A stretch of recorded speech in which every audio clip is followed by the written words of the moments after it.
තමයි. ඉතින් මං හිතනවා මේ වෙද්දි හැමෝම තමන්ගේ නැති වෙච්ච දේවල් නැවතත් හිමින් සකස් කරමින් නැවතත් යථා තත්ත්වයට පත් වෙන්න උත්සාහ කරමින් ඉන්නවා කියලා. ඉතින් අපිත් ගොවිතැන් කරන ගොයියෝ විදිහට අපේ සේරම අසනු විනාශ වෙලා තියෙන මම ඔයගොල්ලන්ට වීඩියෝස් දාලා තියෙනවා.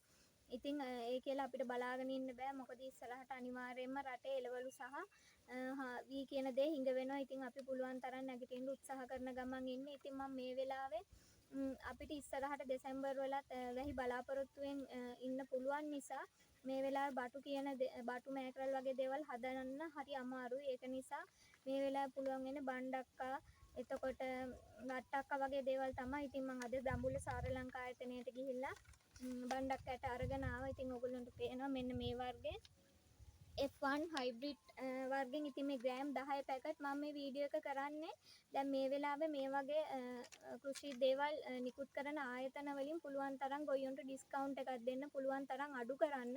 මොකද ගොයියොන්ට ඇත්තට ලොකු දේවල් තියන අය නෙමෙයි. එදිනදා ජීවිතේ කොහොම හරි ඒ දේවල් විකුණලා ජීවත් වෙන පිරිසක් නිසා ඉතින් ඒගොල්ලන්ට පුළුවන් තරම් ඩිස්කවුන්ට් එකක් දාලා දෙන්න. ඉතින් දඹුල්ල සාර ලංකා ආයතනයේ ඔයගොල්ලන්ට පේනවා මේකේ බිල රුපියල් 350ක් තමයි ගහලා තියෙන්නේ. ඉතින් ඒගොල්ලෝ රුපියල් එක පැකට් එකක් 250 ගානේ තමයි මට දාලා තියෙන්නේ. ඉතින් ඒ වගේ ඩිස්කවුන්ට් එකක් දෙනවා නම් මේ වෙලාවේ ඇත්තටම වටිනවා. මොකද ගොයියෝ විදිහට හැමෝම අසරණ තත්ත්වයට පත් වෙලා ඉන්නේ. හරිම අමාරුයි.